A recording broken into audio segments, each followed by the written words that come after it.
ഓരോരോ ചിത്രങ്ങളുണ്ടാവുക, കണ്ടിട്ടില്ലേ? ഇപ്പൊ ഞാൻ തിരക്കിലാണ് എന്ന് ജാപ്പനീസ് ഭാഷയിൽ എങ്ങനെ പറയാന്നറിയോ?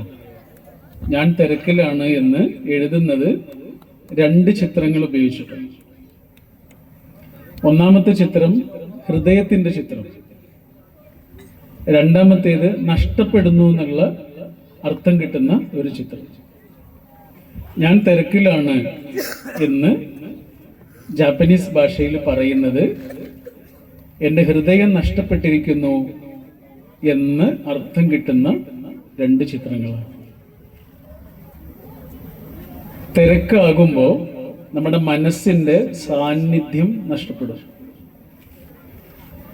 ആ തിരക്കിന് പല കാരണങ്ങളുണ്ടാവും. അതിൽ ഏറ്റവും പ്രധാനപ്പെട്ടത് നമ്മുടെ മനസ്സിന്റെ സമാധാനമായിരിക്കും. മനസ്സ് സമാധാനത്തിലല്ല എങ്കിൽ നമ്മൾ ചെയ്യുന്ന ഒരു കാര്യവും ശരിയാവില്ല. അതുകൊണ്ട് ഈ സന്ധ്യാനേരത്ത് നമ്മളിങ്ങനെ ശാന്തമായി ഒരുമിച്ച് കൂടിയ ഈ സമയത്ത് നമുക്ക് ഇതിൻ്റെ തുടക്കം കുറച്ചുകൂടെ ഒന്ന് സാന്നിധ്യമുള്ളതാക്കാം. നമ്മൾ പ്രാർത്ഥിക്കുമ്പോൾ ശരിക്കും പ്രാർത്ഥിക്കുന്നുണ്ടോ? പറയുമ്പോൾ ശരിക്കും പറയുന്നുണ്ടോ? കേൾക്കുമ്പോൾ ശരിക്കും കേൾക്കുന്നുണ്ടോ? അതിനെന്ത് വേണം? നമ്മൾ ഒന്നുകൂടെ ഒന്ന് അകത്തേക്ക് ചിന്തിക്കണം. സാധാരണ നമുക്ക് ഈശ്വരൻ തന്നിട്ടുള്ള എല്ലാ ഇന്ദ്രിയങ്ങളില്ലേ, നമ്മുടെ ഇന്ദ്രിയങ്ങളെല്ലാം പുറത്തേക്കാണ്. അതുകൊണ്ട് ഇന്ദ്രിയങ്ങളിലൂടെ നമുക്ക് ഈശ്വരനെ അറിയാൻ കഴിയില്ല. ഈശ്വരനെ അറിയണമെങ്കിൽ ഇന്ദ്രിയങ്ങളൊക്കെ അടച്ചു പിടിക്കണം. കണ്ണ് അടച്ചു പിടിക്കുമ്പോൾ നമ്മൾ ആലോചിക്കുന്ന കാര്യങ്ങൾ കുറച്ചുകൂടെ ശ്രദ്ധയോടെ ആലോചിക്കാൻ കഴിയും. അതുകൊണ്ടാണ് പ്രാർത്ഥിക്കുമ്പോൾ ആളുകൾ കണ്ണടച്ചു പോകുന്നത്. അതുകൊണ്ടാണ് കെട്ടിപ്പിടിക്കുമ്പോൾ ആളുകൾ കണ്ണടച്ചു പോകുന്നത്. അതുകൊണ്ടാണ് നമുക്ക് ഏറ്റവും പ്രിയപ്പെട്ട ഒരാളെ ഉമ്മ വെക്കുമ്പോൾ നമ്മൾ കണ്ണടച്ചു പോകുന്നത്. കാരണം ആ ചെയ്യുന്ന കാര്യം ഏകാഗ്രമാകണമെങ്കിൽ ഇന്ദ്രിയങ്ങൾ അടച്ചു പിടിക്കണം. അങ്ങനെ നമ്മുടെ കണ്ണൊന്ന് അടച്ചു പിടിച്ച് നമുക്കൊരു മിനിറ്റ് നേരം 1-2 കാര്യങ്ങളൊന്ന് ആലോചിച്ച് നോക്കാം. ഓക്കെ അല്ലേ?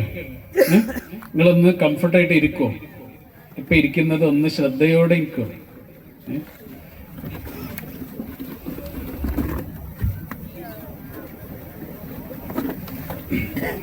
എന്നിട്ട് പതുക്കെ കണ്ണുകളൊന്ന് അടച്ചു പിടിക്കാം.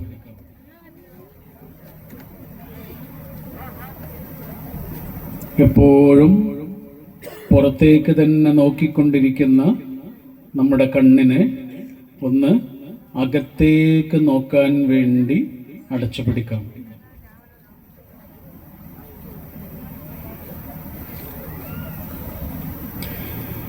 ജനിച്ച നിമിഷം മുതൽ ഈ നിമിഷം വരെ സംഭവിച്ചുകൊണ്ടേയിരിക്കുന്ന നമ്മുടെ ശ്വാസത്തിലേക്ക് ഒന്ന് ശ്രദ്ധിക്കാം.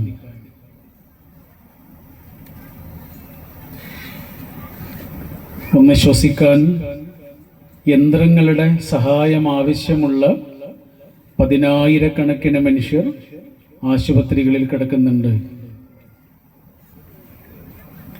ഒരു തടസ്സവുമില്ലാതെ ശ്വസിക്കാൻ നമ്മളെ അനുഗ്രഹിക്കുന്ന പരമദയാലുവായ ആ മഹാകാരുണ്യത്തിന് മനസ്സിൽ നന്ദി പറയാം.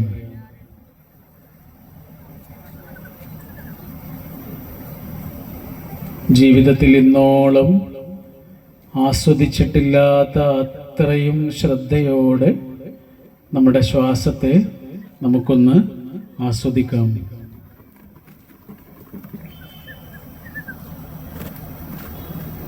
ശരീരത്തിൻ്റെ എല്ലാ ഭാഗങ്ങളിലേക്കും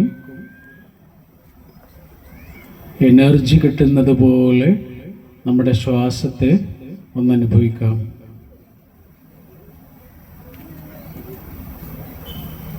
ശരീരത്തിൻ്റെ എല്ലാ ഭാഗങ്ങളിലേക്കും പരക്കുന്നത് പോലെയുള്ള ഒരു ശ്വാസം അകത്തേക്കെടുത്ത് അതിനെ ഒന്ന് അനുഭവിക്കാം.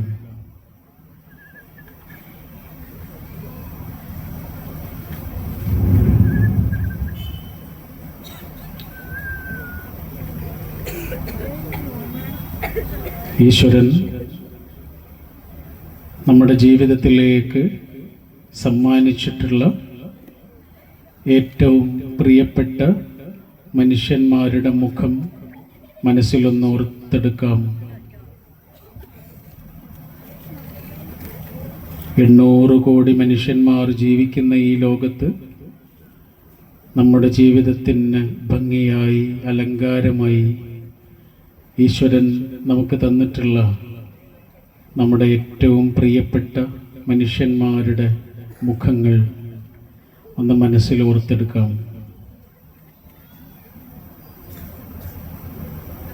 അവരിപ്പോൾ നമ്മുടെ മുന്നിലുള്ളതുപോലെ ഒന്ന് സങ്കല്പിക്കാം.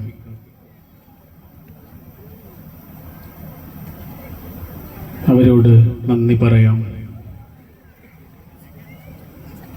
എൻ്റെ ജീവിതത്തിലേക്ക് നിങ്ങൾ വന്നതിന് നന്ദി. എന്നെ എൻ്റെ പോരായ്മകളോട് സ്നേഹിക്കുന്നതിന് നന്ദി. എന്നെ എൻ്റെ പോരായ്മകളോട് സ്വീകരിക്കുന്നതിന് നന്ദി. ഒന്നുകൂടെ നമ്മുടെ ശ്വാസത്തിലേക്ക് ശ്രദ്ധിച്ച് ശ്വാസത്തെ അനുഭവിച്ച് പതുക്കെ ഒന്ന് ഒരു ചെറിയ പുഞ്ചിരിയോട് ഈ സന്ധ്യാനേരത്ത് ഒരുമിച്ച് കൂടിയ നമുക്ക് ഓരോരുത്തർക്കും പതുക്കെ ഒന്ന് സമാധാനത്തോടെ കണ്ണു തുറക്കാം.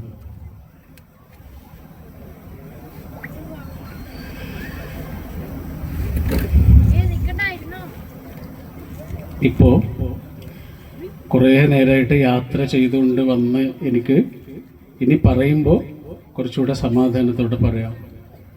വലിയ ഒച്ചപ്പാടൊന്നുമില്ലാതെ എനിക്ക് പറയാൻ മനസ്സിൽ വിചാരിച്ചിട്ടുള്ള കാര്യങ്ങൾ ശാന്തമായി പറയാൻ കഴിയും. കേൾക്കുന്ന നിങ്ങൾക്ക് മനസ്സിനെ കുറച്ചുകൂടെ അതിൻ്റെ അലകളെല്ലാം അടങ്ങി, മനസ്സിൻ്റെ തിരമാലകളെല്ലാം അടങ്ങി കുറച്ചുകൂടെ ശ്രദ്ധയോടെ കേൾക്കാം. നിങ്ങളുടെ നാടിൻ്റെ പേര് ഭയങ്കര രസമുള്ളൊരു പേരാണ്, ഉണ്ടപ്ലാവ് എന്നാണ്. അപ്പോൾ നമ്മൾ ചോദിച്ചു അതിൻ്റെ കാരണം എന്താണ്, അങ്ങനെ ഒരു പേര് കിട്ടാൻ എന്താണ് കാരണം. പണ്ട് ഇവിടെ ഈ നാട്ടിൽ ഒരു പ്ലാവ് ഉണ്ടായിരുന്നു എന്നും അത് നല്ല ഉണ്ട ചക്കയുള്ള പ്ലാവായിരുന്നു എന്നും ആ ഒരു പ്ലാവാണ് ഈ പേരിൻ്റെ അടയാളമായി മാറിയത് എന്നും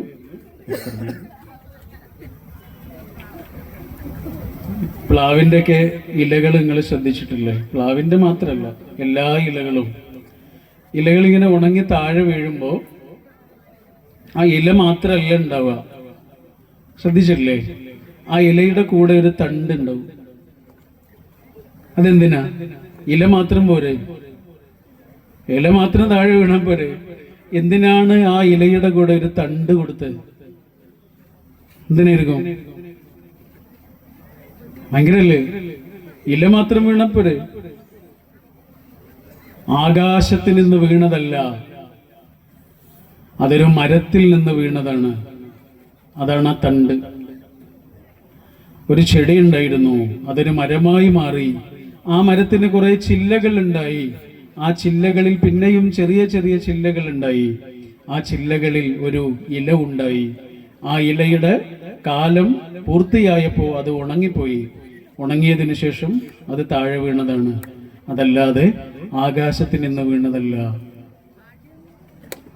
ഇങ്ങനെ എൻ്റെയും നിങ്ങളുടെയും ഒക്കെ ശരീരത്തിൽ ഇതേപോലെ ഒരു അടയാളമുണ്ട്. എന്താ എന്താ? പൊക്കിള്. എന്തിനാണ് പൊക്കിള്? പൊക്കിളുകൊണ്ട് വേറെ യാതൊരു കാര്യമില്ല, ഒറ്റ കാര്യമുള്ളൂ.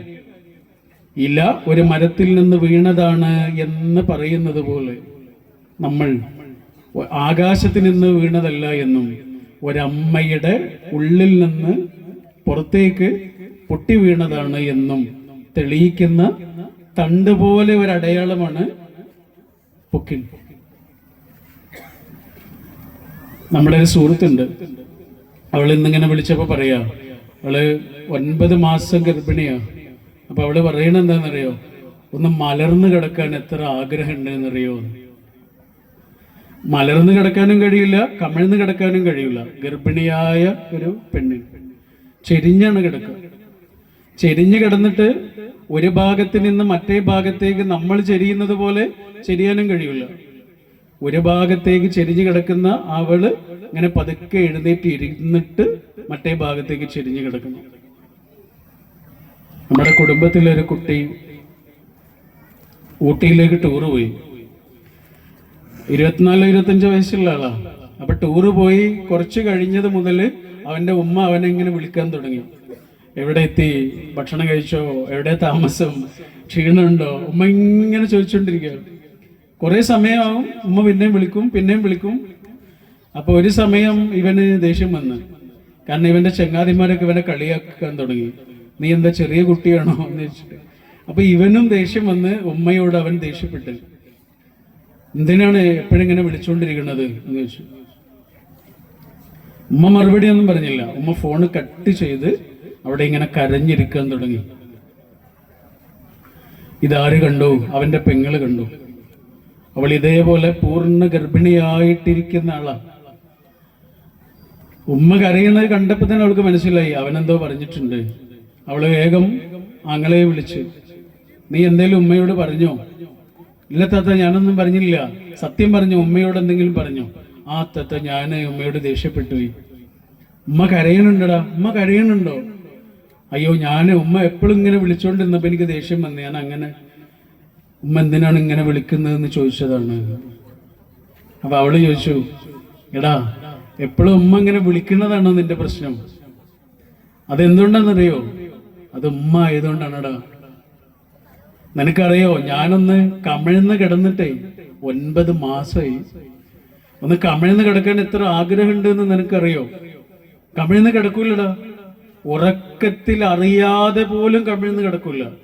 കാരണം എന്താ അറിയോ? എൻ്റെ ഉള്ളിലെ ഒരു ജീവൻ പൊടിയുന്നുണ്ട്. എൻ്റെ ടെസ്റ്റ് റിസൾട്ട് പോസിറ്റീവായ ദിവസം മുതൽ ഞാൻ പിന്നെ കമിഴ്ന്ന് കിടന്നിട്ടില്ല. ഉമ്മ എന്തുകൊണ്ടങ്ങനെ വിളിക്കണെന്നറിയോ? ഇവിടെ ഉമ്മ എന്ന് പറഞ്ഞാൽ ആ ശ്രദ്ധയാണ്. ശ്രദ്ധിക്കാതിരിക്കാൻ കഴിയൂല. ഉമ്മാക്ക് കുട്ടിയെ ശ്രദ്ധിക്കാതിരിക്കാൻ കഴിയൂല. പ്ലാവിന്റെ ഇല ഇങ്ങനെ താഴേക്ക് വീഴുമ്പോൾ ഇല മാത്രമല്ല ഉള്ളത്, ആ ഇലയുടെ കൂടെ ഒരു തണ്ടുണ്ട്, നമ്മുടെ കൂടെ ഒരു പൊക്കിളും. ഇവിടെ പരീക്ഷ എഴുതാനിരിക്കണ കുട്ടികളും അല്ലാത്ത ആളുകളൊക്കെ ഉണ്ടല്ലോ.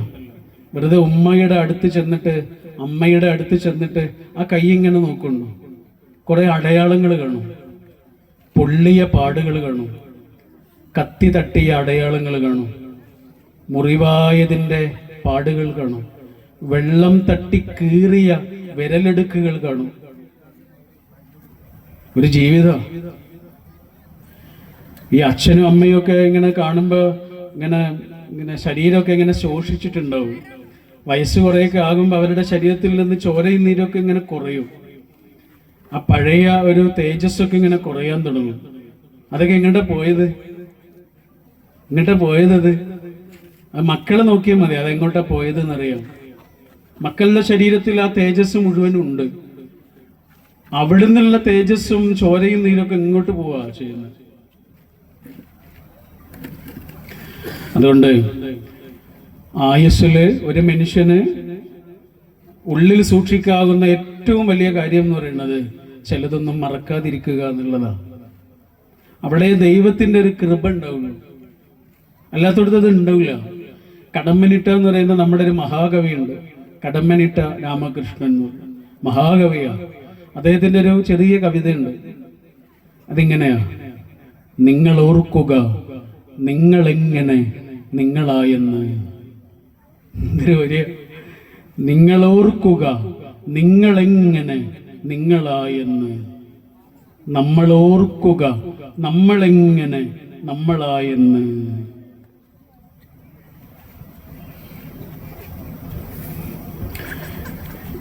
ഈശ്വരൻ ഈ ഭൂമിയിലേക്ക് ഒരു മനുഷ്യനെ സൃഷ്ടിക്കുമ്പോൾ വെറുതെ ഒരു വിനോദത്തിന് വേണ്ടി സൃഷ്ടിക്കുന്നില്ല. ഒരു മനുഷ്യനെ ഈ ഭൂമിയിലേക്ക് ഈശ്വരൻ സൃഷ്ടിക്കുമ്പോൾ, പ്ലാൻ ചെയ്യുമ്പോൾ, ആ മനുഷ്യനെ കൊണ്ട് ഭൂമിയിൽ എന്തോ ഒരു കാര്യം ചെയ്യാനുണ്ട്. അതിനു വേണ്ടിയിട്ടാണ് പറഞ്ഞേക്കുന്നത്. നമ്മളെ എന്തിനാണോ ഈ ഭൂമിയിലേക്ക് പറഞ്ഞയച്ചിട്ടുള്ളത് അതിനു വേണ്ടിയല്ല സാറിനെ പറഞ്ഞയച്ചിട്ടുള്ളത്.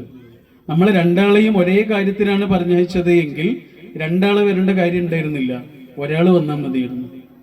ഈ രണ്ടാളെ ഈ ഭൂമിയിലേക്ക് സൃഷ്ടിച്ചതിന് രണ്ട് ഉദ്ദേശങ്ങളുണ്ട്. ഇപ്പൊ നമ്മളെ എന്തിനാണോ സൃഷ്ടിച്ചിട്ടുള്ളത് ആ കാര്യം നമ്മൾ ചെയ്തിട്ടില്ലെങ്കിൽ അത് ചെയ്യാൻ വേറൊരാൾ വരൂല. അതാണ് ഒരു മനുഷ്യൻ അത്രയും യുണീക്കാണ്. ശ്രീ രവിശങ്കർ എന്ന ഒരു വലിയ പണ്ഡിതനുണ്ടല്ലോ, അദ്ദേഹത്തിന്റെ ഒരു പ്രസംഗത്തിൽ കേട്ടതാണ്. അദ്ദേഹം പറയാ, നമുക്ക് കിട്ടുന്ന ഓരോ കുഞ്ഞുങ്ങളും ഓരോ സമ്മാനപ്പൊതിയാണ്.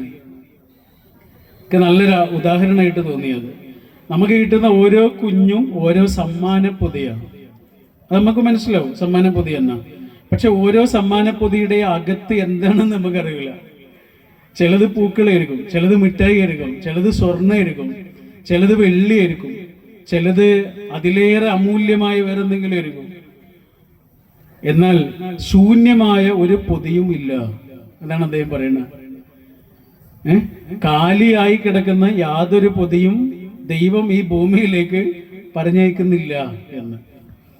പക്ഷേ ഭൂമിയിലേക്ക് ദൈവം പറഞ്ഞയക്കുന്ന ഓരോ മനുഷ്യനിലും എന്തെങ്കിലും ഒരു അത്ഭുതമുണ്ട്. അത് നമുക്കറിയാം, സംശയമില്ല, അതെല്ലാവർക്കും അറിയാം. പക്ഷെ അങ്ങനെ ഒരു അത്ഭുതം ഉള്ളിൽ ഉണ്ടായത് കൊണ്ട് മാത്രം കാര്യമില്ല എന്നുള്ളതാണ് പ്രശ്നം. ഇപ്പൊ നല്ല ഇരുട്ടുള്ള സമയത്ത്, നല്ല കൂരിരുട്ടുള്ള സമയത്ത് നമ്മുടെ കയ്യില് സ്വർണത്തിന്റെ വിളക്കുണ്ടായിട്ട് എന്താ കാര്യം? കത്തിക്കണ്ടേ? അത് കത്തിക്കണ്ടേ? എന്നാലല്ലേ അതിന്റെ വെളിച്ചം കിട്ടുള്ളൂ, അല്ലേ? നല്ല കൂരിരുട്ടുള്ള സമയത്ത് എൻ്റെ കയ്യില് സ്വർണത്തിന്റെ വിളക്കുണ്ട് എന്ന് ഒരാൾ പറഞ്ഞിട്ട് എന്താ കാര്യം? അയാളത് കത്തിക്കണ്ടേ? ഇതേപോലെയാ ദൈവം ഓരോ മനുഷ്യന്റെ ഉള്ളിലും എന്തോ ഒരു അത്ഭുതം കൊളുത്തി വെച്ചിട്ടുണ്ട്. സ്വർണത്തിന്റെ ഒരു വിളക്ക് വെച്ചിട്ടുണ്ട്. പക്ഷെ വളരെ കുറച്ച് മനുഷ്യന്മാർ മാത്രമാണ് അതെന്താണ് എന്ന് അന്വേഷിച്ചു പോയിട്ടുള്ളത്. അല്ലാത്ത മനുഷ്യരൊക്കെ ഈ ലോകത്ത് ജീവിക്കുകയും മരിച്ചു പോവുകയും ചെയ്തിട്ടുണ്ട്. പക്ഷെ അവരെ കണ്ടെത്താതെയാണ് മരിച്ചു പോയിട്ടുള്ളത്. അതിനെന്താ വേണ്ടത്? അതിനൊറ്റ കാര്യമുള്ളൂ, കഠിനാധ്വാനം ചെയ്യണം. കഠിനാധ്വാനത്തിന് തയ്യാറാകാത്ത മനുഷ്യർക്ക് ആ ഉള്ളിലുള്ള അത്ഭുതത്തെ തിരിച്ചറിയാൻ പറ്റില്ല. ഇംഗ്ലീഷില് സ്മോൾ ലെറ്ററിൽ ഐ എന്ന് എഴുതാറുള്ളത് എങ്ങനെയാ? ചെറിയ അക്ഷരത്തിൽ ഐ എഴുതാറുള്ള ഒരു വരയും മുകളിൽ ഒരു കുത്തും കൊടുക്കും, അല്ലേ? ഒരു വരയും മുകളിൽ ഒരു കുത്തും, സിമ്പിൾ ആയിട്ടുള്ള ഒരു അക്ഷരം. അതിൽ യാതൊരു അത്ഭുതമൊന്നുമില്ല.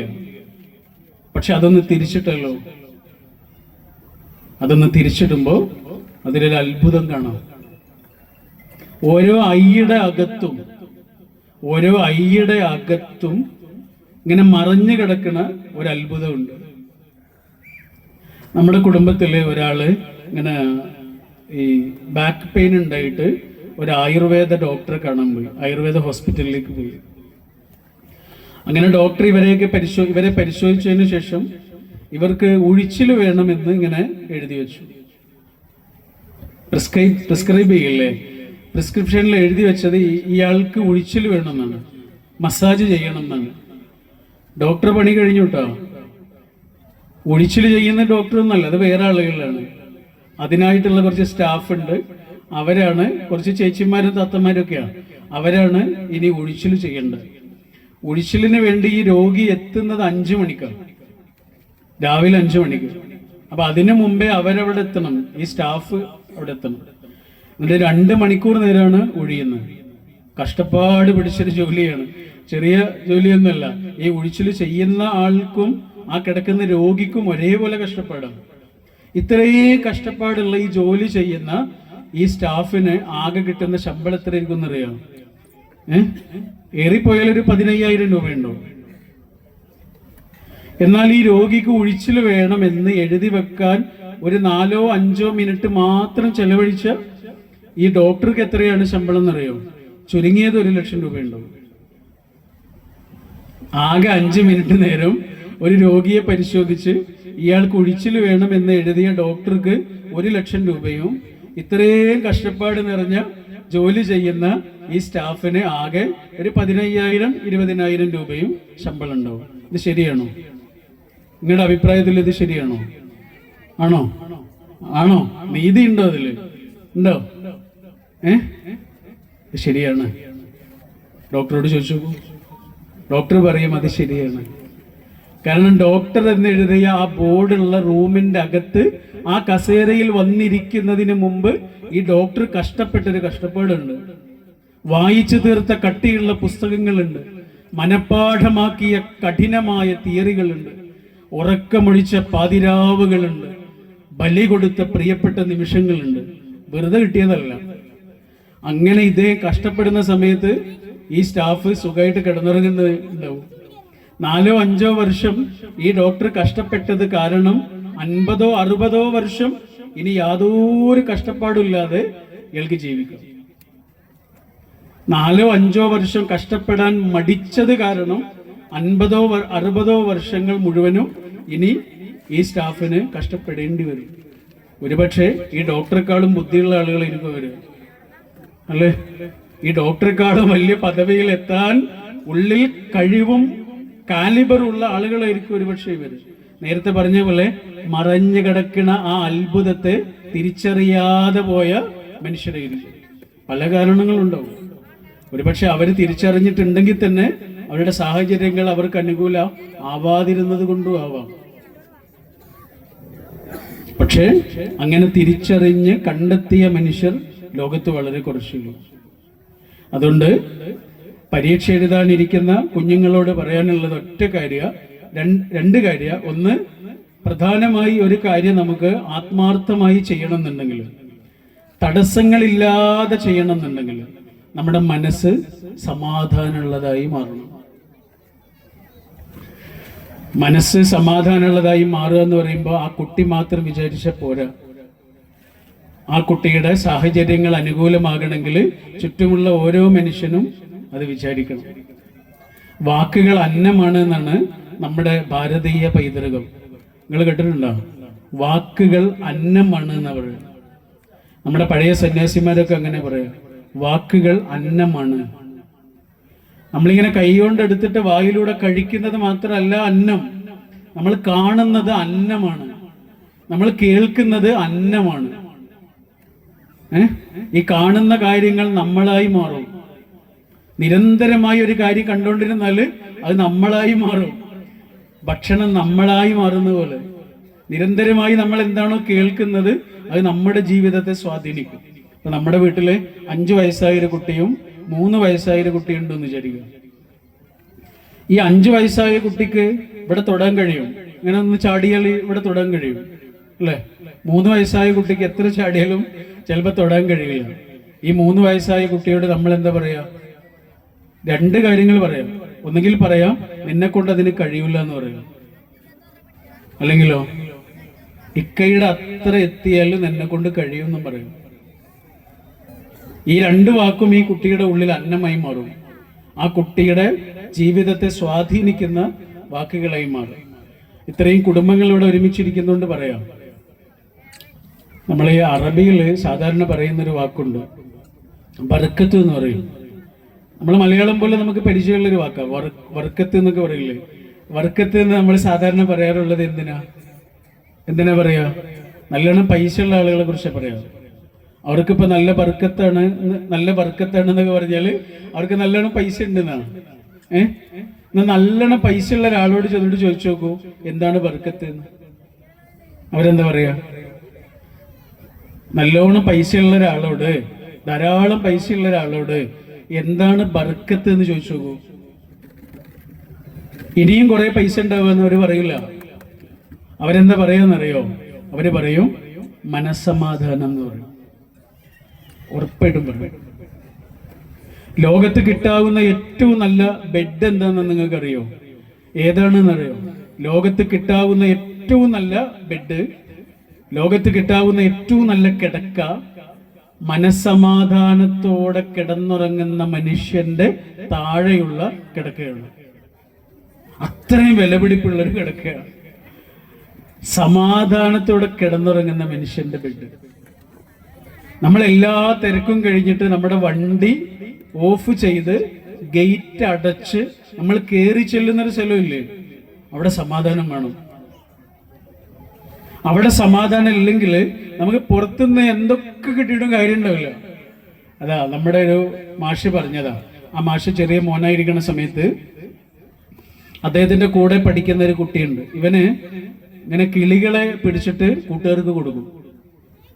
തത്തയെ, കിളിയെ, കുരുവിയെ ഒക്കെ പിടിച്ചിട്ട് ചങ്ങാതിമാർക്ക് കൊടുക്കും.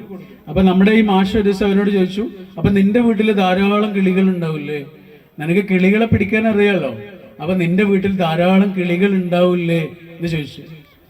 അപ്പൊ ഇവൻ എന്താ പറഞ്ഞതെന്നറിയോ? ഇല്ലടാ, കിളികൾക്കൊക്കെ നല്ല സമാധാനം വേണം, അതുകൊണ്ട് ഞാൻ എൻ്റെ വീട്ടിലേക്ക് കൊണ്ടുപോകാറില്ല. പറയുന്ന ആ കുട്ടിയുടെ ഉള്ളിലൊരു പൊള്ളലുണ്ടല്ലോ. കിളികൾക്ക് നല്ല സമാധാനം വേണം. സമാധാനം ഇല്ലാത്ത സ്ഥലത്ത് അവർ നിൽക്കൂല, അവർ പോവും. അതുകൊണ്ട് ഞാൻ എൻ്റെ വീട്ടിലേക്ക് കൊണ്ടുപോകാറില്ല.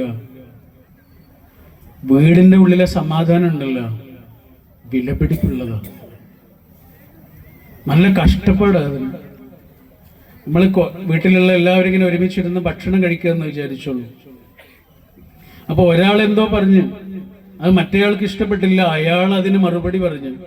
ആ മറുപടി മറ്റേയാൾക്ക് ഇഷ്ടപ്പെട്ടില്ല, അയാൾ അങ്ങോട്ടും ഇങ്ങോട്ടും ആകെ ബഹളമായി. അതൊരു ബഹളമായി മാറിയപ്പോൾ ഒരാൾ എഴുന്നേറ്റ് നിന്നിട്ട് പറഞ്ഞു, എനിക്കിന്ന് ഭക്ഷണം വേണ്ട എന്ന്. അപ്പൊ മറ്റേയാൾ പറഞ്ഞു, എനിക്കും വേണ്ട. അങ്ങനെ ആരും അന്ന് ആ വീട്ടിൽ ഭക്ഷണം കഴിച്ചില്ല. പിറ്റേ ദിവസം ആ ഭക്ഷണം അമ്മ പട്ടിക്കോ പൂച്ചക്കോ ഇട്ട് കൊടുക്കും. ആ ഇട്ട് കൊടുക്കുന്നത് ഒരു നേരത്തെ ഭക്ഷണമല്ല, ഒരു വീടിന്റെ സമാധാനമാണ്. ഒരാളൊന്നും മിണ്ടാതിരുന്നാൽ മതിയായിരുന്നു. മറുപടി ഇല്ലാഞ്ഞിട്ടല്ല, മറുപടിയൊക്കെ ഉണ്ട്, പക്ഷെ ഒരു വീടിന്റെ സമാധാനത്തിന് വേണ്ടിയിട്ട്. ഗുരു നിത്യചൈതന്യ യതി എന്ന് പറയുന്ന ഒരു വലിയ സന്യാസി നമ്മുടെ നാട്ടിൽ ജീവിച്ചിരുന്നു. അദ്ദേഹത്തിന്റെ ഒരു വാക്കുണ്ട്, എനിക്ക് ഭയങ്കര ഇഷ്ടപ്പെട്ടൊരു വാക്കാണ്. അദ്ദേഹം പറയാ, ഞാൻ പാമ്പാണ്, വിഷമുള്ള പാമ്പാണ്, പക്ഷെ ഞാൻ ആരെയും കടിക്കൂല. എനിക്കുണ്ട് മറുപടി, പക്ഷെ ഞാൻ പറയൂല. നീ പറഞ്ഞ വാക്കിന് മറുപടി എൻ്റെ അടുത്ത് ഉണ്ട്, പക്ഷെ ഞാൻ പറയൂല. എന്തിനാണെന്നറിയോ?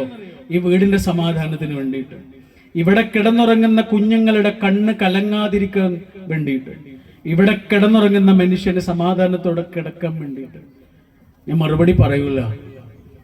ഇങ്ങനെ ഒരു കഷ്ടപ്പാടുണ്ടല്ലോ, ഇത് ചെറിയ കഷ്ടപ്പാടല്ല. ഒരു വീടിന്റെ സമാധാനം നിലനിർത്താൻ വേണ്ടി ഒരാൾ കഷ്ടപ്പെടുന്ന ഒരു കഷ്ടപ്പാട് ചെറിയ കാര്യമല്ല. ഒരു കുഞ്ഞിനെ സംബന്ധിച്ചിടത്തോളം നമുക്ക് കൊടുക്കാവുന്ന ഏറ്റവും വലിയ കാര്യം സമാധാനമുള്ള ഒരു വീടാണ്. സത്യം. ഈ ലോകത്ത് നമുക്ക് കിട്ടാവുന്ന ഏറ്റവും വലിയ 2 സ്ഥാനങ്ങൾ ഏതാണെന്ന് നിങ്ങൾക്കറിയോ? ഈ ലോകത്ത് നമുക്ക് കിട്ടാവുന്ന ഏറ്റവും വലിയ 2 സ്ഥലങ്ങള്, ഒന്ന് മറ്റൊരാളുടെ പ്രാർത്ഥനയിൽ നമുക്ക് കിട്ടുന്ന സ്ഥലമാണ്. നമ്മൾ പറഞ്ഞിട്ടൊന്നുമല്ല, നമ്മൾ ആവശ്യപ്പെട്ടിട്ടൊന്നുമല്ല, അയാൾക്ക് വേണ്ടി പ്രാർത്ഥിക്കുന്നതിനിടയിൽ അയാൾ നമ്മളെ ഓർക്കുന്നു. ആ ഒരു സ്ഥലമില്ലേ ഈ ഭൂമിയിൽ കിട്ടാവുന്ന ഏറ്റവും വിലപിടിപ്പുള്ള സ്ഥലം. രണ്ടാമത്തേത് ഏതാണെന്നറിയോ? ഒരു കുഞ്ഞിന്റെ മനസ്സിൽ നമുക്കുള്ള സ്ഥലമാണ്. നമ്മൾ പറയുന്നത് കേൾക്കുന്ന ഒരു കുട്ടി, നമ്മൾ പറയുന്നതിന് വാല്യൂ ചെയ്യുന്ന ഒരു കുട്ടി ഈ ലോകത്തുണ്ട് എങ്കിൽ അത് നമുക്ക് ഈ ഭൂമിയിൽ കിട്ടാവുന്ന ഏറ്റവും വലിയ സ്ഥലമാണ്. കാരണം അതൊരു മനുഷ്യനാണ്, ചെറിയ മനുഷ്യനാണ്. ഒരു ചെറിയ കുട്ടി എന്ന് പറഞ്ഞാൽ ചെറിയ മനുഷ്യന്. നമ്മൾ വലിയ കുട്ടികളല്ലേ, അല്ലേ? നമ്മൾ വലിയ മനുഷ്യന്മാരാന്ന് പറയുമെങ്കിലും ശരിക്കും നമ്മൾ വലിയ കുട്ടികളാണ്. അവര് നമ്മൾ ചെറിയ കുട്ടികളാന്ന് പറയും, സത്യത്തിൽ അവർ ചെറിയ മനുഷ്യന്മാരാണ്. നമ്മുടെ കുട്ടികൾ ചെറിയ മനുഷ്യരും നമ്മൾ വലിയ കുട്ടികളും. അത് അവരുടെ ഉള്ളിലെ നന്മ കാണുമ്പോൾ നമുക്ക് മനസ്സിലാവുക നമ്മളെക്കാൾ നന്മയുണ്ട്. കാരണം അവൾക്ക് മുൻവിധികൾ കുറവാണ് കുട്ടികൾക്ക്. നമ്മളൊരു ദിവസം നമ്മുടെ മോന് ചെറിയ കുട്ടിയായിരുന്ന സമയത്ത്, ഒരു 4ാം ക്ലാസ്സിലൊക്കെ പഠിക്കുന്ന സമയത്ത്, അവന് സ്കൂളിലേക്ക് ഓട്ടോറിക്ഷയിൽ ബസ്സിലാണ് പോയിരുന്നത്. അപ്പോൾ ഒരു ദിവസം ആ വണ്ടി കിട്ടിയില്ല. അപ്പം നമ്മൾ നമ്മുടെ വണ്ടിയിൽ അവനെ സ്കൂളിലേക്ക് കൊണ്ടുപോയി. അപ്പോൾ കുറച്ച് വൈകിയിരുന്നു, അത്യാവശ്യം നല്ല വേഗതയിലാണ് പോണേ. ചെറിയ റോഡാണ്. അപ്പോൾ എതിർവശത്തൊരു ലോറിയാണ് വരുന്നത്. ആ ലോറിക്ക് നമ്മൾ സൈഡ് കൊടുത്ത് ലോറി നമുക്ക് സൈഡ് തന്ന്, പിന്നെ അവിടെ റോഡില്ല, അത്രയും ചെറിയ റോഡാണ്. അപ്പോഴാണ് ഈ ലോറിയുടെ പിറകിലൊരു നല്ല സ്പീഡിലൊരു ബൈക്ക് വരുന്നുണ്ട്. ആ ബൈക്കിന് പിന്നെ പോകാൻ സ്ഥലമില്ലല്ലോ, നേരെ നമ്മുടെ വണ്ടിയിൽ വന്നിട്ട് കുത്തി. വണ്ടിയുടെ മുൻഭാഗം ആകെ പോയി. ആ ബൈക്കിലൊരു അമ്മയും മോനും ആയിരുന്നു. രണ്ടാള് റോട്ടിലേക്ക് മറിഞ്ഞു വീണ്. പിന്നെ അമ്മയുടെ തല ഇങ്ങനെ ലോറിയുടെ ടയറിന്റെ തൊട്ടടുത്തിരുന്നു. അങ്ങനെ അവർ ആശുപത്രിയിലേക്ക് കൊണ്ടുപോയി. നമ്മളിങ്ങനെ നോക്കുമ്പോൾ വണ്ടിയുടെ മുൻഭാഗം ആകെ ഇല്ലാതായി പോയിട്ടുണ്ട്. അപ്പോ മനസ്സിങ്ങനെ ആകെ വിഷമായി. കാരണം ഇനി അത് നന്നാക്കണം, യാത്രകളൊക്കെ മുടങ്ങി. ആ സങ്കടത്തിൽ വണ്ടി മെല്ലെ ഇങ്ങനെ എടുത്തു പോരുക തിരിച്ച്. പതുക്കെ ഇങ്ങനെ സ്കൂളൊക്കെ ക്യാൻസൽ ചെയ്ത് ഞങ്ങൾ വീട്ടിലേക്ക് തിരിച്ചു പോരുന്ന സമയത്ത് വണ്ടിയുടെ മുൻഭാഗം കേടുവന്നതിൻ്റെ പേരിൽ വിഷമിച്ചിരിക്കുന്ന ഞാൻ കേൾക്കുന്നത് ഒരു കരച്ചിലാണ്. അപ്പൊ ഞാൻ നോക്കുമ്പോൾ നമ്മുടെ മോന പിറകിലെ സീറ്റിലിരുന്നിട്ട് കരയുന്നുണ്ട്. ഇവിടെ ഇങ്ങനെ തേങ്ങി തേങ്ങി കരയുന്നുണ്ട്. ഇവന്റെ ചുണ്ടൊക്കെ പൊട്ടിയിട്ടുണ്ട്. അപ്പൊ ചുണ്ടൊക്കെ ചോരയൊക്കെ ഉണ്ട് കാണുന്നുണ്ട്. അപ്പൊ ഞാൻ അവനോട് ചോദിച്ചു, മോനെ എന്താ വേദനയുണ്ടോ, നമുക്ക് ആശുപത്രിയിലേക്ക് പോകണോ? വേണ്ടെന്ന്. മരുന്ന് എന്തെങ്കിലും തേക്കണോ? അപ്പോഴും വേണ്ട എന്നാ പറയണ. ഇതൊന്നും വേണ്ട. നിനക്ക് വേദനിക്കുന്നുണ്ടോ? ഇല്ല. പിന്നെന്തിനാ കരയണമെന്ന് ചോദിച്ചു. വേദനിക്കണില്ലെങ്കിൽ പിന്നെന്തിനാ കരയണമെന്ന് ചോദിച്ചു. അപ്പൊ എന്റെ കുട്ടി എന്താ നിന്നോട് പറഞ്ഞെന്നറിയോ? അവൻ എന്നോട് പറഞ്ഞു, അപ്പാ ആ അമ്മയ്ക്ക് എന്തെങ്കിലും പറ്റിയിട്ടുണ്ടാവോ ചോദിച്ചു. അവരുടെ തല പൊട്ടിയിട്ട് ചോരയൊക്കെ വരുന്നുണ്ടല്ലോ, അവരേത് ആശുപത്രിയിലേക്ക് പോയതെന്ന് ചോദിക്കോ, നമുക്ക് അങ്ങോട്ട് പോകാം. ഞാൻ വലിയൊരു കുട്ടിയായി പോയി, എൻ്റെ മോൻ ചെറിയൊരു മനുഷ്യനായി പോയി. വണ്ടിയുടെ മുൻഭാഗം പൊട്ടിയതിന്റെ പേരിലാണ് എൻ്റെ മനസ്സ് വിഷമിക്കണത്. ആരുമല്ലാത്തൊരമ്മയുടെ നെറ്റി പൊട്ടിയതിന്റെ പേരിലാണ് അവന്റെ മനസ്സ് വിഷമിക്കണം. അതാണ് ജിബ്രാൻ പറഞ്ഞത്, കുട്ടികൾക്ക് നിങ്ങൾ എന്ത് വേണമെങ്കിലും കൊടുത്തോളൂ, നിങ്ങളുടെ ചിന്തകൾ കൊടുക്കരുത് കേട്ടോ. കാരണം അവർ വേറെ മനുഷ്യന്മാരാണ്. അവർ ഈ ഭൂമിയിലേക്ക് വന്നത് നിങ്ങളെ ചിന്തകൾ പോലെ ചിന്തിക്കാനല്ല. നിങ്ങൾ കുട്ടികളെ പോലെ ആയിക്കോളൂ, അവരെ നിങ്ങളെ പോലെ ആക്കരുത് എന്ന് അദ്ദേഹം പറയുന്നുണ്ട്. വല്ലാത്തൊരു വാക്കല്ലേ. നിങ്ങൾ കുട്ടികളെ പോലെ ആകൂ. നമ്മളൊരു വീട്ടിലേക്ക് പോയാൽ ആ വീടിന്റെ ആർഭാടങ്ങളിലേക്ക് നമ്മൾ നോക്കുക. അതിന്റെ ഗേറ്റ് എത്ര വലുതാണ്, അതിന്റെ മതിൽ എത്ര വലുതാണ്, അവിടെയുള്ള TV എത്ര വലിയ ഇഞ്ചാണ്, അവിടെ ഉണ്ടാക്കിയ വാതിലുകൾ ഏത് മരം കൊണ്ടാണ്, അവിടെ ഉണ്ടാക്കിയ ആർഭാടങ്ങളിലേക്കാണ് നമ്മുടെ കണ്ണ് പോവുക. നമ്മുടെ കൂടെയുള്ള കുട്ടിയുടെ കണ്ണെങ്ങോട്ട് പോവുക?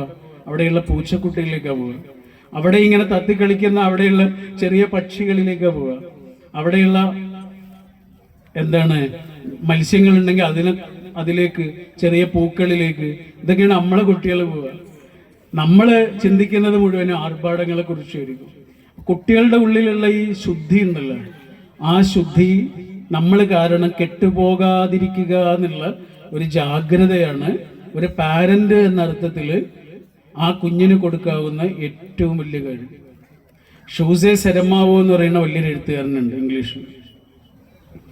അദ്ദേഹം 70ാമത്തെ വയസ്സിലാണ് അദ്ദേഹത്തിന്റെ ആത്മകഥ എഴുതുന്നത്. 70ാമത്തെ വയസ്സിൽ ആ ആത്മകഥ എഴുതുമ്പോൾ അദ്ദേഹം ഒരു സംഭവം പറയുന്നുണ്ട്. 7 വയസ്സുള്ള സമയത്ത് അദ്ദേഹത്തിന് വലിയൊരു ആഗ്രഹം ഉണ്ടായിരുന്നു. അതെന്താണെന്നറിയോ?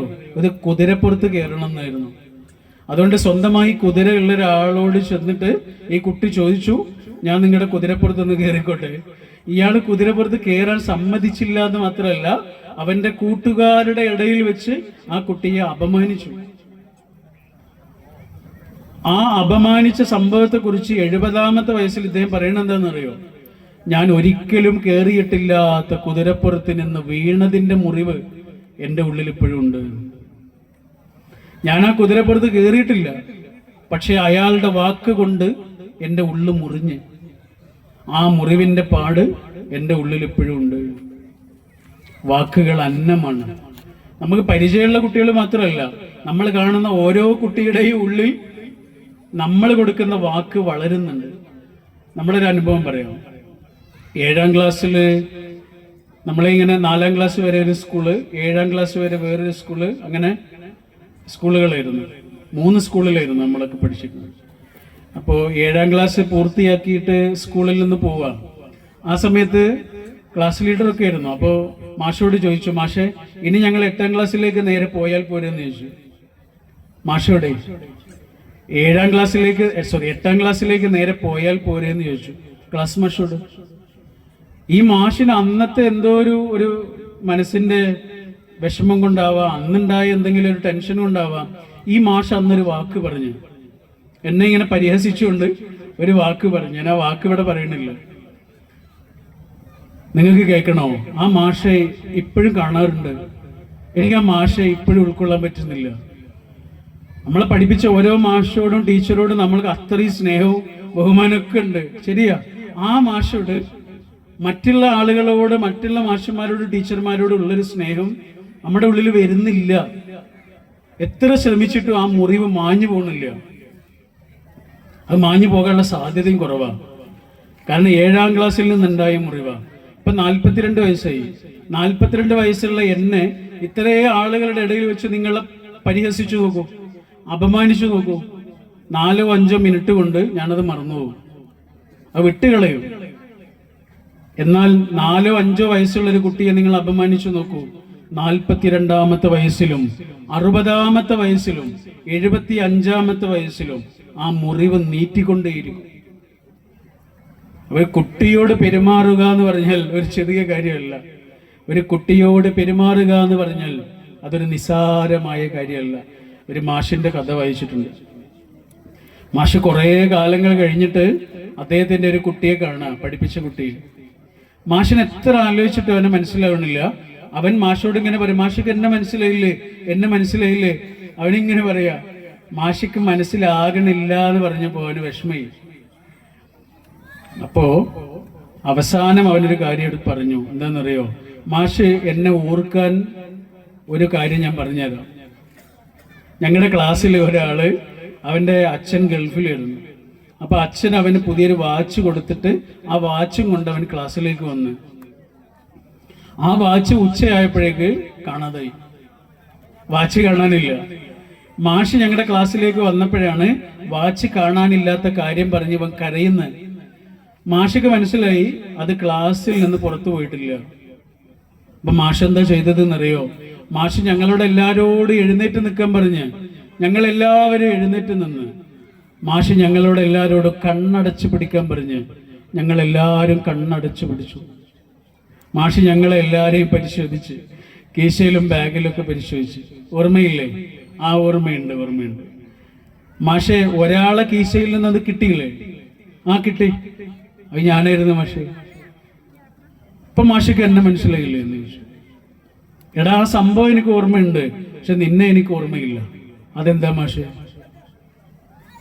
മാഷ് പറഞ്ഞു, എല്ലാരോടും കണ്ണടക്കാൻ പറഞ്ഞത് എന്തുകൊണ്ടായിരുന്നു എന്നറിയോ? ആരുടെ കീശയിൽ നിന്നാണ് അത് കിട്ടുന്നത് എന്ന് മറ്റുള്ള കുട്ടികൾ അറിയാതിരിക്കാൻ വേണ്ടിയിട്ടാണ്. കൂട്ടത്തിൽ ആരാണ് കള്ളൻ എന്ന് മറ്റുള്ള കുട്ടികൾ അറിയാതിരിക്കാൻ വേണ്ടിയിട്ടാണ് എല്ലാരോടും കണ്ണടക്കാൻ പറഞ്ഞത്. എടാ, നിങ്ങളോട് എല്ലാരോടും കണ്ണടക്കാൻ പറഞ്ഞപ്പോ മാഷും കണ്ണടച്ചിരുന്നു. എനിക്കറിയണ്ട എൻ്റെ കുട്ടികളുടെ കൂട്ടത്തിൽ ആരാണ് കള്ളൻ എന്ന് എനിക്കറിയണ്ട. നല്ലൊരു മാഷ് അന്ധനായൊരു മാഷായി മാറുകയാണ്. ഈ അടുത്ത് നിങ്ങൾ കേട്ടില്ലേ, ഒരു ഓഫീസ് റൂമിൽ വെച്ച് അധ്യാപകനോട് കയർത്ത ഒരു കുട്ടി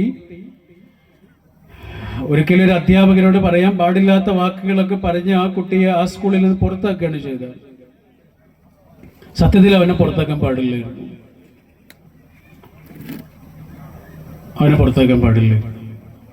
കാരണം അവനിപ്പോ എവിടെയായിരിക്കും? അവനിനി ആരായി മാറും? 100 ആടുകളെ മേച്ചുകൊണ്ട് നടക്കുന്നതിനിടയിൽ ഒരാടിനെ കാണാതായതിന്റെ കഥ പറയുന്നുണ്ട് ബൈബിളിൽ. 100 ആടുകളെ മേച്ച് നടക്കുന്നതിനിടയിൽ ഒരാടിനെ കാണാതായി. അപ്പൊ ഈ ഇടയൻ എന്താ ചെയ്യുന്നതെന്ന് അറിയോ? ആ 99 ആടിനെയും ഉപേക്ഷിച്ച് ഈ ഒരാടിന്റെ പിന്നാലെ പോവാ. എന്തിനാന്നറിയോ?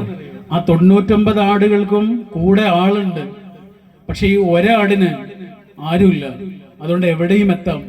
അതുകൊണ്ട് പുറത്താക്കപ്പെട്ട ആ കുട്ടിയുടെ പിറകെ പോകാൻ ആ സ്കൂളിൽ ഒരു മാഷ് വേണമായിരുന്നു. ആ മാഷിക്ക് ആ കുട്ടിയുടെ ജീവിതത്തെ ആകെ മാറ്റിമറിക്കാൻ കഴിയുന്നു. നേരത്തെ പറഞ്ഞതുപോലെ അവന്റെ ഉള്ളിലെ അത്ഭുതത്തെ തിരിച്ചറിയാൻ കഴിയുന്നു. ഭാഷ എന്ന് പറയുന്ന വലിയൊരു ഗുരു ഉണ്ടായിരുന്നു ജപ്പാനിൽ. പണ്ടൊക്കെ ആശ്രമം പോലെയാണല്ലോ. മാഷിന്റെ അടുത്തേക്ക് കുട്ടികൾ ഇങ്ങോട്ട് വരിക ചെയ്യാം, ഇന്ന് മാഷ് അങ്ങോട്ട് പോവുക ചെയ്യാം. ഇന്ന് അറിവും കൊണ്ട് മാഷ് അങ്ങോട്ട് പോവുക ചെയ്യാം.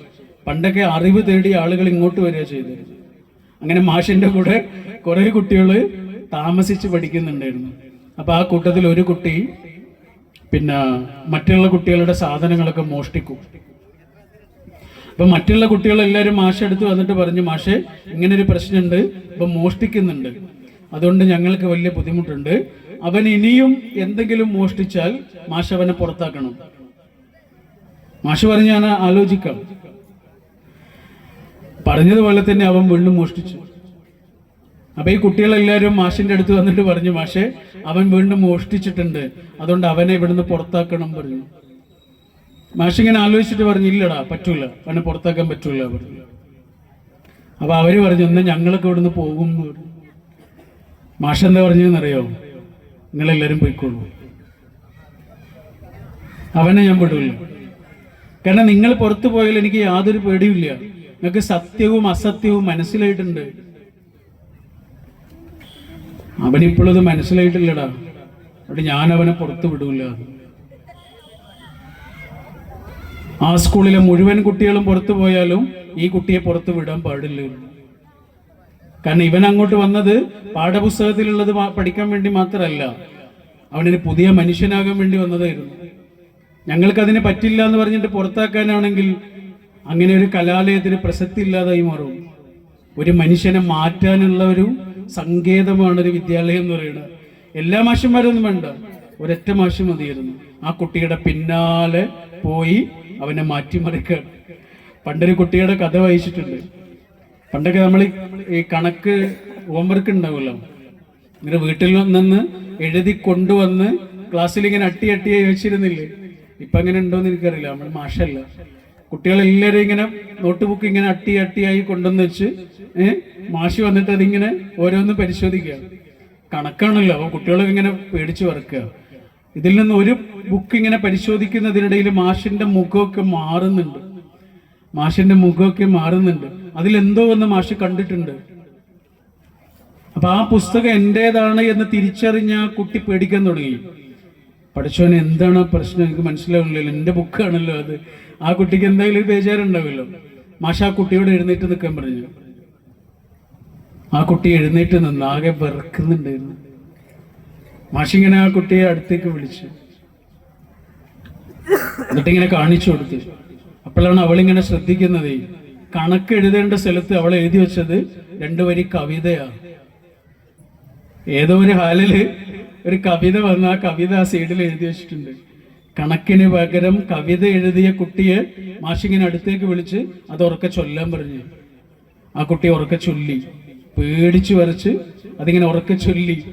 കുട്ടികളെല്ലാവരും ഇങ്ങനെ പിന്നെ അന്താളിച്ച് നിൽക്കുകയാണ്, ഇതെന്താണ് സംഭവം. മാഷ് എന്താ പറഞ്ഞതെന്നറിയോ? എല്ലാവരും കൈയടിക്കൂ.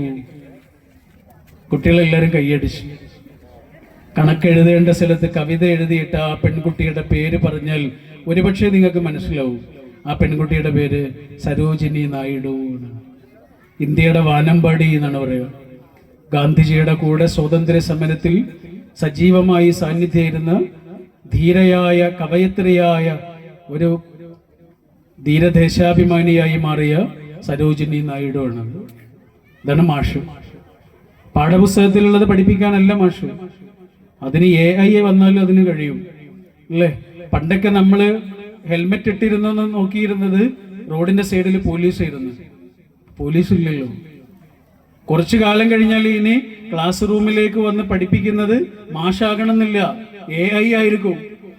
AI വന്ന് പാഠപുസ്തകത്തിലുള്ളത് പഠിപ്പിച്ചു പോകും. പാഠപുസ്തകത്തിലുള്ളത് മാത്രം പഠിപ്പിക്കുന്ന മാഷ് കുറച്ചു കഴിഞ്ഞാൽ ഇല്ലാതാകും.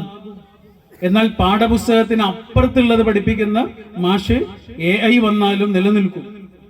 എന്റെ മുന്നിലിരിക്കുന്ന 28 കുട്ടികൾക്കും 28 ജീവിതമാണ് എന്ന് തിരിച്ചറിയുന്ന മാഷ് നിലനിൽക്കും. എന്റെ മുന്നിലിരിക്കുന്ന 28 കുട്ടികൾക്കും 28 സങ്കടങ്ങളാണ് എന്ന് മനസ്സിലാക്കുന്ന മാഷ് AI വന്നാലും ബാക്കിയാവും. നമ്മൾ പറഞ്ഞത് ഇത്രയുമാണ്. നമ്മളുമായി ബന്ധപ്പെട്ട കുട്ടികളുടെ ജീവിതം എന്ന് പറയുന്നത് നമ്മളുടെ കൂടി ജീവിതവുമായും സംസാരവുമായും ഇടപെടലുമായും വലിയ ബന്ധമുള്ളതാണ്. ആ കുട്ടിക്ക് ഉള്ളിൽ സമാധാനമില്ല എങ്കിൽ എത്ര പഠിച്ചൊരു കുട്ടിയാണെങ്കിലും ആ 2 മണിക്കൂർ നേരം ഉള്ളിലെ പെടച്ചിൽ കാരണം ആ കുട്ടിക്ക് അറിയുന്ന കാര്യങ്ങൾ പോലും എഴുതാൻ കഴിയില്ല. നിങ്ങൾ ഉണ്ടാക്കുന്ന ഭക്ഷണം എല്ലാ ദിവസവും രുചിയുള്ളതാവാറുണ്ടോ? ചില ദിവസം പാളൂല്ലേ? അതെന്തുകൊണ്ടാ? അന്ന് നമ്മുടെ മനസ്സ് പാളിയിരുന്നു. നമ്മുടെ പ്രസംഗം എല്ലാ ദിവസവും നന്നാവില്ലല്ലോ. ചില ദിവസം ആകെ കുഴപ്പത്തിലാവും. നമുക്ക് തന്നെ അത് മനസ്സിലാവും. കേൾക്കുന്നവർക്ക് മനസ്സിലാകുമെന്നറിയില്ല, നമുക്ക് മനസ്സിലാവും ശരിയായിട്ടില്ല. അതെന്തുകൊണ്ടാ? അന്ന് മനസ്സിൽ എന്തോ ഒരു പ്രശ്നം കുടുങ്ങി കിടക്കുന്നുണ്ടാവും. ഇതേപോലെ തന്നെയല്ലേ നമ്മുടെ കുട്ടികളും. 2 മണിക്കൂർ നേരമാണ്. ആ 2 മണിക്കൂർ നേരം ആ കുട്ടിയുടെ മനസ്സിലുള്ളൊരു പെടച്ചിൽ മതിയാകും. ആ കുട്ടിക്ക് അറിയുന്ന കാര്യങ്ങൾ പോലും എഴുതാൻ കഴിയില്ല. അതുകൊണ്ടാണ് തിച്ച് നാറ്റ് ഹാൻ എന്ന് പറയുന്നൊരു വലിയ ഗുരു ഉണ്ട്. ഈ അടുത്ത് മരിച്ചു പോയിട്ടാണ്. 108ാമത്തെ വയസ്സിലാണ് മരിച്ചുപോയത്. അദ്ദേഹത്തിന്റെ പ്രഭാഷണങ്ങൾ യൂട്യൂബിലൊക്കെ കിടക്കുന്നുണ്ട്. തിച്ച് നാറ്റ് ഹാൻ എന്നാണ് പേര്. ജാപ്പനീസ് ആണ്. അദ്ദേഹം ഒരു വലിയ സന്യാസിയാണ്. അദ്ദേഹം പറയുന്നുണ്ട് നമ്മുടെ ഈ ടീനേജിലുള്ള കുട്ടികളെ കുറിച്ച്. ടീനേജിലുള്ള കുട്ടികളെയാണല്ലോ നമ്മളിങ്ങോട്ട് വിളിച്ചിട്ടുള്ളത്. ഈ ടീനേജ് എന്ന് പറഞ്ഞിട്ടുണ്ടല്ലോ വല്ലാത്തൊരവസ്ഥയാണ്. ടീനേജ് പ്രായത്തിലുള്ള മക്കളുള്ള ആളുകൾക്കറിയാം. മിക്കവാറും ഈ രക്ഷിതാക്കളൊക്കെ വന്നിട്ട് ഇങ്ങനെ പറയൂലേ, ഇവിടെ ഈ സൈക്കോളജി ഒക്കെ പഠിച്ച ആളുകളുണ്ടെങ്കിൽ അറിയാം. അവരോടൊക്കെ വന്നിട്ട് രക്ഷിതാക്കൾ പറയും 7ാം ക്ലാസ് കഴിഞ്ഞതോടുകൂടി ആളാകെ മാറി. കുട്ടികളെ കുറിച്ച് 8ാം ക്ലാസ്സിൽ എത്തിയതോടുകൂടി അയാൾ മിണ്ടാതായി, കല്യാണത്തിന് വിളിച്ചാൽ വരാതായി, ഒറ്റയ്ക്ക് ഇരിക്കാൻ തുടങ്ങി, അനിയത്തിയോട് ദേഷ്യപ്പെടാൻ തുടങ്ങി, ഇങ്ങനെയൊക്കെ പറയില്ലേ? എന്താ സംഭവം? എന്താണ് ഈ ടീനേജിലുള്ള കുട്ടിക്ക് സംഭവിക്കുന്നത്? ഇപ്പൊ ഇത്രയും സഹോദരിമാർ ഇവിടെ ഇരിക്കുന്നുണ്ടല്ലോ. നിങ്ങളുടെ ജീവിതത്തിൽ ഒരു 13ഓ 14ഓ വയസ്സ് മുതൽ ഓരോ മാസവും നിങ്ങൾ അനുഭവിക്കുന്ന ഒരു 7 ദിവസത്തെ കഷ്ടപ്പാടില്ലേ? ഉള്ളിലൊരു ഗർഭപാത്രം ഉണ്ട് എന്ന ഒരൊറ്റ കാരണം കൊണ്ട് നിങ്ങൾ താണ്ടുന്ന ഒരു കഠിന കാലമില്ലേ? നിങ്ങൾ എന്താ ഞങ്ങളോട് വന്നിട്ട് പറയാ എനിക്ക് എന്നെ തന്നെ നിയന്ത്രിക്കാൻ പറ്റുന്നില്ല എന്ന് പറയും, എനിക്ക് ദേഷ്യം വരുന്നു എന്ന് പറയും, എനിക്കാകെ തളർച്ച വരുന്നു എന്ന് പറയും. കഴിഞ്ഞ ആഴ്ച പോലെയല്ല ഈ ദിവസങ്ങള്, എനിക്ക് താങ്ങാൻ പറ്റുന്നില്ല, എന്നോട് ചിലതൊന്നും പറയരുത് എന്ന് പറയും. ഇതൊക്കെ എന്താ നിങ്ങളിങ്ങനെ പറയാൻ കാരണം എന്താ? നിങ്ങൾക്ക് ആ 7 ദിവസം നിയന്ത്രിക്കാൻ കഴിയാത്ത വിധം നിങ്ങളുടെ ഉള്ളിലൊരു വലിയ പ്രയാസം ഉണ്ടാകുന്നത് എന്തുകൊണ്ടറിയാം? നിങ്ങളുടെ ശരീരത്തിൽ ചില ഹോർമോണിന്റെ മാറ്റങ്ങൾ ഉണ്ടാകുന്നുണ്ട്. അത്രയേ ഉള്ളൂ. ഇത് പുരുഷന്മാർക്കുണ്ടോ? ഇല്ലല്ലോ. ജീവിതത്തിൽ ഒരിക്കൽ മാത്രമുണ്ട്. അതാണ് ടീനേജ് എന്ന് പറയുന്നത്. അപ്പൊ ആ കുട്ടിയെ നമ്മൾ എത്ര മനസ്സിലാക്കണം? കാരണം അവനെ മനസ്സിലാവണില്ല. നമ്മൾ അവനോട് കുട്ടിയോടെന്ന പോലെ പെരുമാറും. അവന്റെ ശരീരത്തില്, അവന്റെ സംസാരത്തില്, അവന്റെ ശബ്ദത്തില്, അവന്റെ മനസ്സില് അവൻ വലിയൊരാളായി തുടങ്ങിയതിന്റെ ലക്ഷണങ്ങളുണ്ടാവും. ആ കുട്ടിയുടെ സ്ട്രെസ്സിനെ കുറിച്ച് ആലോചിച്ചു. ആ കുട്ടിയെ നിയന്ത്രിക്കാനാകാത്ത വിധമുള്ള ബുദ്ധിമുട്ടുകൾ ഉണ്ടാവും. അതുകൊണ്ടാണ് ഈ തിച്ച് നാറ്റ് ഹാൻ എന്ന് പറയുന്ന ഈ സന്യാസി പറയുന്നത് എന്താ അറിയോ? പരീക്ഷയ്ക്കൊക്കെ പോകുന്ന നമ്മുടെ കുട്ടികളുണ്ടല്ലോ, പരീക്ഷയ്ക്ക് ഇറങ്ങുന്ന സമയത്ത് നമ്മൾ ചോദിക്കുന്ന ചോദ്യങ്ങളുണ്ടല്ലോ അല്ലേ? പേനെടുത്തോ, പഠിച്ചോ, എല്ലാം ഓർക്കുന്നില്ലേ, ഇങ്ങനെ കുറേ കാര്യങ്ങൾ ചോദിക്കൂലേ? അതൊന്ന് ചോദിക്കണ്ടെന്ന് അദ്ദേഹം പറയണ. അതൊക്കെ ആ കുട്ടി എടുത്തോളും. പകരം ഇങ്ങോട്ട് വാ എന്ന് പറഞ്ഞിട്ട് കുറച്ചു നേരം അവനെ അല്ലെങ്കിൽ അവളെ ഒന്നിങ്ങനെ കെട്ടിപ്പിടിച്ചു നിൽക്കൂ, ഒന്നും പറയണ്ട. പരീക്ഷയ്ക്ക്, ജീവിതത്തിലെ ഏറ്റവും പ്രധാനപ്പെട്ട ഒരു പരീക്ഷയ്ക്ക് ഇറങ്ങിപ്പോകുന്ന നമ്മുടെ കുഞ്ഞിനെ കുറച്ചു നേരം ഒന്ന് കെട്ടിപ്പിടിച്ചു നിൽക്കൂ. അപ്പോഴേ ആ കുട്ടി ഇങ്ങനെ മുറുകെ പിടിക്കുന്നത് കാണാം, വിടാതെ പിടിക്കുന്നത് കാണാം. ആ കെട്ടിപ്പിടിച്ച് കഴിഞ്ഞാല് ആ കുട്ടി ഇങ്ങനെ ചൂടാറി പരീക്ഷയ്ക്ക് പോകുന്നത് കാണാം. ഒരു സമാധാനം കിട്ടും. അദ്ദേഹം പറയണ ടീനേജിലുള്ള ഒരു കുട്ടിയെ സംബന്ധിച്ചാണ് അദ്ദേഹം പറയണ. പരീക്ഷയ്ക്ക് പോകുന്ന ഒരു കുട്ടിയാവട്ടെ, സ്ട്രെസ് അനുഭവിക്കുന്ന കുട്ടികൾക്ക് ഇത് വേറെ എവിടുന്നും കിട്ടൂലല്ലോ, അങ്ങാടിയിൽ നിന്ന് കിട്ടൂലല്ലോ, മാഷടുത്തുനിന്ന് കിട്ടൂലല്ലോ, ടീച്ചറുടെ അടുത്തുനിന്ന് കിട്ടൂലല്ലോ. ആ കുട്ടിക്ക് കൊടുക്കേണ്ടത്, നമ്മളിൽ നിന്ന് ടീനേജ് ആകുന്നതോടെ ഇങ്ങനെ അകലാൻ തുടങ്ങുന്ന ആ കുഞ്ഞിനെ ഒന്ന് അടുത്തേക്ക് വിളിച്ച് നിങ്ങളുടെ നെഞ്ചിന്റെ ചൂടത്തേക്ക് ഒന്ന് കൊണ്ടുവരൂ. അയാളൊന്ന് ചൂടാറട്ടെ.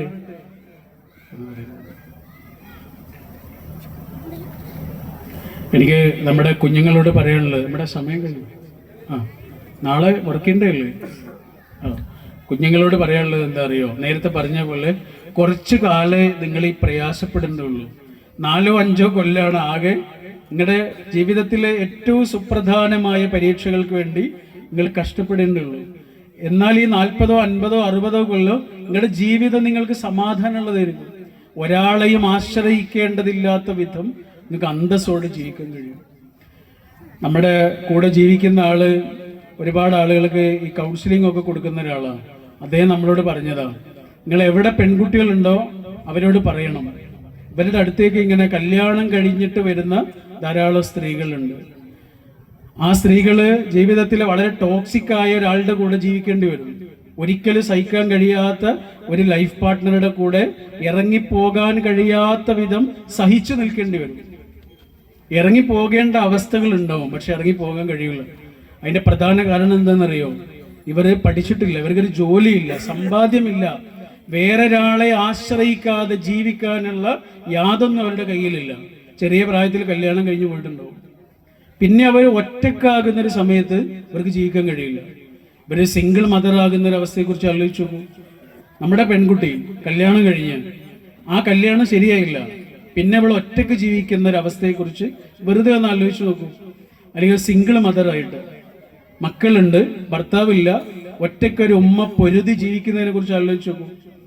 അവളുടെ കയ്യിൽ പഠിച്ചിട്ടില്ല എങ്കിൽ, ഒരു ജോലിക്ക് ആവശ്യമുള്ളതൊന്നും അവളുടെ കയ്യിൽ ഇല്ലെങ്കിൽ അവൾ നടുക്കടലിൽ പെട്ടതുപോലെ ഉണ്ടാവും. അവിടെ നമ്മുടെ കുട്ടികളോട് പറയണം, കല്യാണമൊന്നുമല്ല വലിയ കാര്യം. ഇത് നമ്മളെല്ലായിടത്തും പറയുന്ന, ചിലർക്കൊന്നും അത് ഇഷ്ടപ്പെടില്ല, പക്ഷെ നമ്മൾ കാണുന്ന മനുഷ്യരാ. ഇത് വെറുതെ സങ്കല്പിച്ച് പറയണല്ല.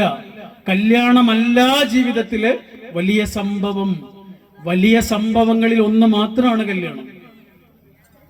ജീവിതത്തിൽ എന്തെങ്കിലും ഒറ്റപ്പെട്ടാൽ, ജീവിതത്തിൽ എവിടെയെങ്കിലും ഒറ്റപ്പെടുന്ന ഒരു അവസ്ഥ ഉണ്ടായാൽ അവിടെയും പിടിച്ചു നിൽക്കണമെന്നുണ്ടെങ്കിൽ വിദ്യാഭ്യാസമല്ലാതെ മറ്റൊരു മാർഗമില്ല.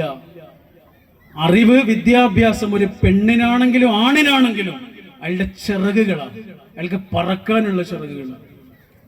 ഒരു പാമ്പിന്റെ മുന്നിൽ ചെറിയൊരു കുരുവി പെട്ടാൽ എന്തായിരിക്കും അവസ്ഥ? നല്ല വിഷമുള്ളൊരു പാമ്പിന്റെ മുന്നിൽ ഒരു ചെറിയ കുരുവി ഇങ്ങനെ പെട്ടു നിൽക്കുന്നതിനെ കുറിച്ച് ആലോചിച്ച് നോക്കൂ.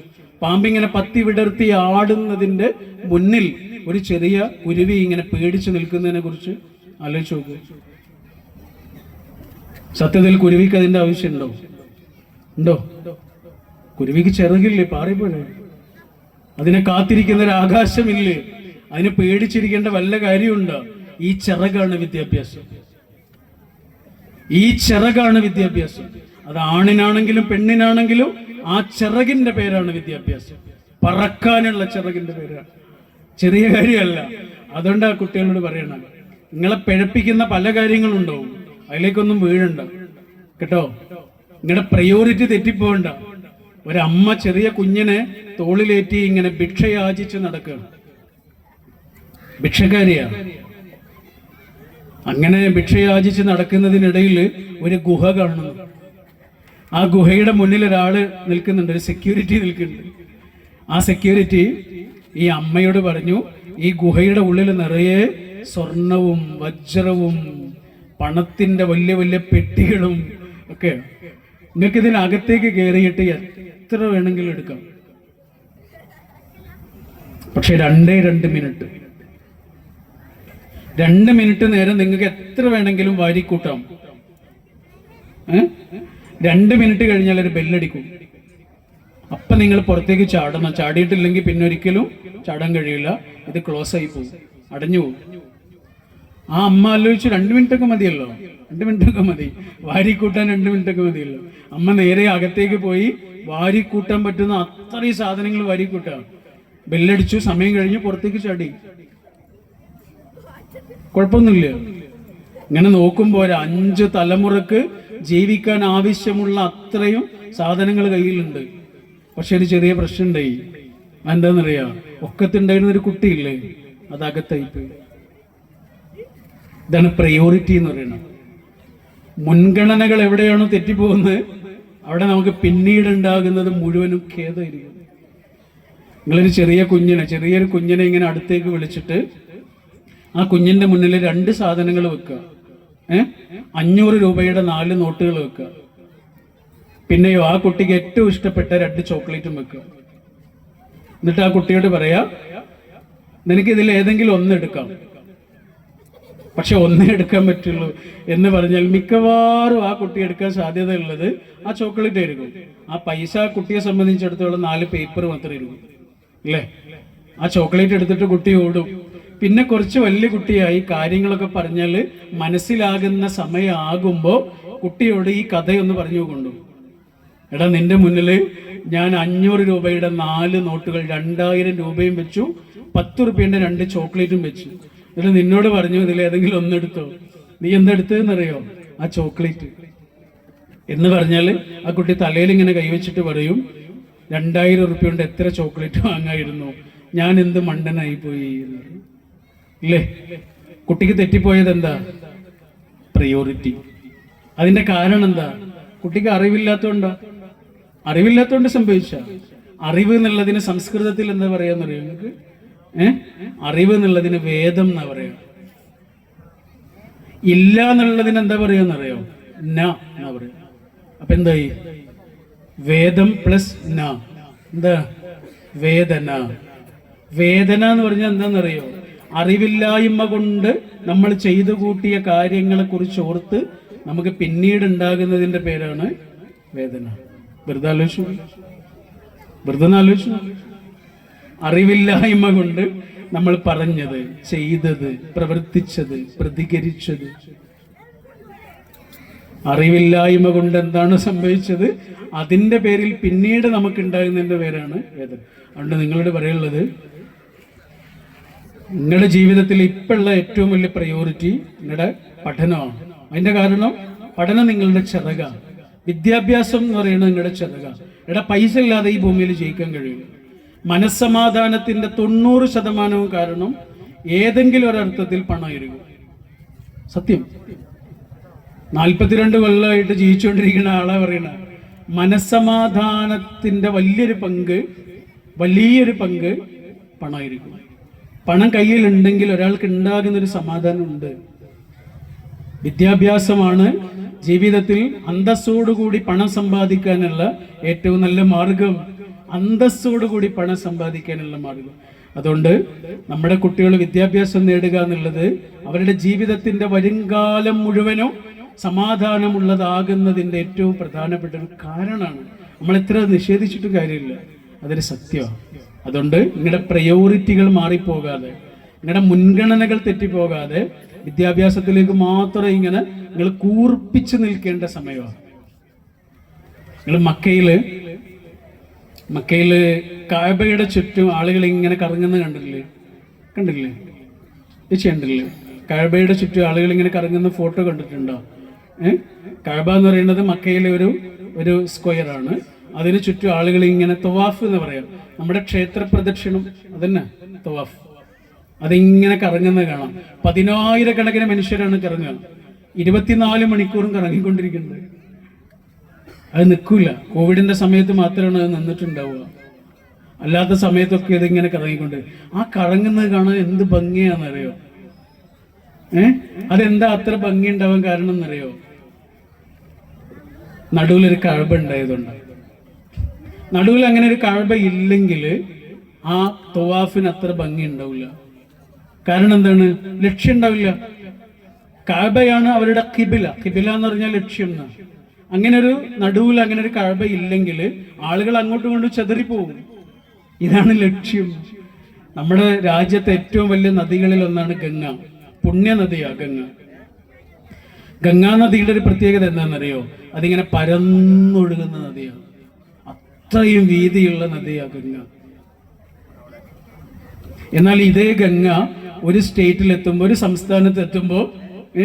ഒരു സംസ്ഥാനത്തെത്തുമ്പോൾ അതിങ്ങനെ പരന്നൊഴുകുന്നതിന് പകരം അതിങ്ങനെ ചെറുതായിട്ട് ഒഴുകും, ഒരു തോട് പോലെ ഒഴുകും. മാത്രമല്ല, ആ സംസ്ഥാനത്തെത്തുമ്പോൾ അതിൻ്റെ പേര് ഗംഗ എന്നല്ല, അതിൻ്റെ പേരും മാറി ഹൂഗ്ലി എന്നാ പറയുക. അതെന്താണ് അതിന് കാരണം എന്നറിയോ? ഞാൻ എൻ്റെ വാക്കുകൾ അവസാനിപ്പിക്കാം കേട്ടോ. പരന്നൊഴുകുന്ന ഗംഗ, പരന്നൊഴുകിക്കൊണ്ടിരുന്ന ഗംഗ ഒരു സ്റ്റേറ്റിൽ എത്തുമ്പോൾ ഇങ്ങനെ ചെറുതായി ചെറുതായി ഒഴുകാൻ തുടങ്ങും. പേരും മാറി, ഹൂഗ്ലി എന്ന പേര്. എന്താ അതിന് കാരണം എന്നറിയോ? അതിന്റെ കാരണം എന്താണെന്നറിയോ? ബംഗാളിൽ എത്തുമ്പോഴാണ് ഗംഗയുടെ സ്വഭാവം മാറുന്നത്. അതിന്റെ കാരണം അതിനൊരു ലക്ഷ്യമെത്താനായി. ബംഗാൾ ഉൾക്കടലിൽ ചെന്ന് വീഴണം. ഇനി പരന്നൊഴുകാൻ പറ്റുക, ഇനി ഇങ്ങനെ ശ്രദ്ധിച്ചൊഴുകണം, ഇനി ഇങ്ങനെ കൺവേർജ് ചെയ്ത് ഒഴുകണം. ലക്ഷ്യമില്ലെങ്കിൽ എങ്ങനെ ഒഴുക? നിങ്ങൾക്കൊരു സ്വപ്നമില്ലേ? നിങ്ങൾക്കൊരു ലക്ഷ്യമില്ലേ? നിങ്ങൾ എങ്ങോട്ട് ഒഴുകിപ്പോകും? ഏത് കുഴിയിലും ചെന്ന് വീഴും, ഏത് അപകടങ്ങളിലേക്കും ചെന്ന് പതിക്കും. എന്നാൽ നിങ്ങൾക്കൊരു ലക്ഷ്യമുണ്ടോ? നിങ്ങൾക്കൊരു സ്വപ്നമുണ്ടോ? നിങ്ങൾക്ക് ജീവിതത്തിൽ ആകണമെന്ന് ആഗ്രഹിക്കുന്ന ഒരു കിനാവുണ്ടോ? നിങ്ങൾ പരന്നൊഴുകൂല, നിങ്ങൾ ആ ലക്ഷ്യത്തിലേക്ക് ഒഴുകും. നിങ്ങൾ ആര് തെറ്റിക്കാൻ ശ്രമിച്ചാലും നിങ്ങൾ തെറ്റിപ്പോവില്ല, നിങ്ങൾ ആ ലക്ഷ്യത്തിലേക്ക് ഒഴുകും, ഗംഗയെ പോലെ. ഞാൻ എൻ്റെ വാക്കുകൾ അവസാനിപ്പിക്കുന്നു. അവസാനിപ്പിക്കില്ലേ? Thank U.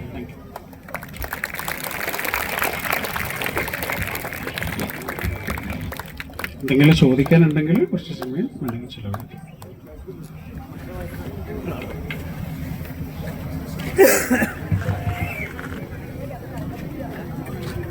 ഹലോ, ആർക്കെങ്കിലും എന്തെങ്കിലും സംശയം ചോദിക്കാനുണ്ടെങ്കിൽ ചോദിക്കാം സാറിനോട്.